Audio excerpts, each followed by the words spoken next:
শিক্ষার্থী ভাইয়া এবং আপুরা, তোমরা যারা সামনে আর কয়েকদিন পরে অর্থাৎ জুন মাসে আশা করি অনেক বেশি পেনিট আছে পরীক্ষাটা নিয়ে।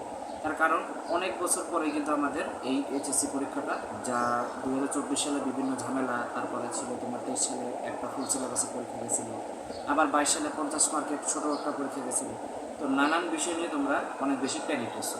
তো ইনশাল্লাহ সামনে আমাদের এই পরীক্ষাটা যে কয়েকদিন বাকি আছে, ইনশাল্লাহ তোমরা প্রত্যেকটা আইসিটি এবং ইংরেজির উপরে ওয়ান শট পাবে, প্রত্যেকটা টপিকের উপরে। তো আইসিটির বিষয়ে আমি আর কিছু বলে দিই। আইসিটি বিষয়টা হচ্ছে তোমাদের কম্পালসারি একটা সাবজেক্ট, যেটা সায়েন্সের স্টুডেন্টের উপরে, কমার্সের স্টুডেন্টের উপরে এবং আর্টসের স্টুডেন্টের উপরে। এখন কথা হচ্ছে তোমাদের আইসিটিতে চ্যাপ্টার আছে তোমার 5টা, 1, 2, 3, 4, 5। এই 4 আর 5-এর ভিতরে তোমরা সবচেয়ে বেশি প্যানিক থাকো 3 অধ্যায় নিয়ে, 4 অধ্যায় নিয়ে আর 5 অধ্যায়। 1 আর 2 অধ্যায় এটা কিন্তু তোমার মনে করো যে পুরো বাংলা পড়াশোনা। এবং আমি আমার স্টুডেন্টদেরকে সবসময় বলি, তোমরা এই জিনিসটাকে একটু স্কিপ করবা, আদারওয়াইজ তোমরা খুব বড় ধরনের চিপাতে জানি না করো।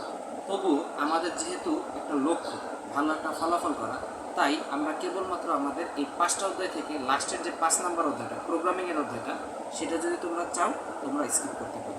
কারণ 1 অধ্যায় থেকে তোমরা একটা সৃজনশীল পাবা, 2 অধ্যায় থেকে তোমরা আরেকটা সৃজনশীল পাবা নিঃশ্বাসে, 3 নম্বর অধ্যায় থেকে আমাদের যে 3 নম্বর অধ্যায়টা, সেটা হচ্ছে তোমাদের সংখ্যা পদ্ধতি এবং ডিজিটাল ডিভাইস। সংখ্যা পদ্ধতি থেকেও তোমরা একটা সৃজনশীল পাবা, ডিজিটাল ডিভাইস থেকেও তোমরা একটা সৃজনশীল পাবা।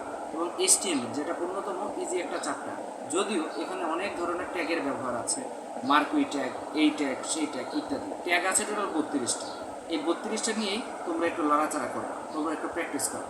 সবচাইতে বেশি ভালো হয় তোমাদের গুগল ক্রোম বা যে কোনো ব্রাউজারে গিয়ে কোডপেন লিখে সার্চ দিয়ে সেখানে তোমরা কোডিং করে HTML কোডগুলোকে রান করো।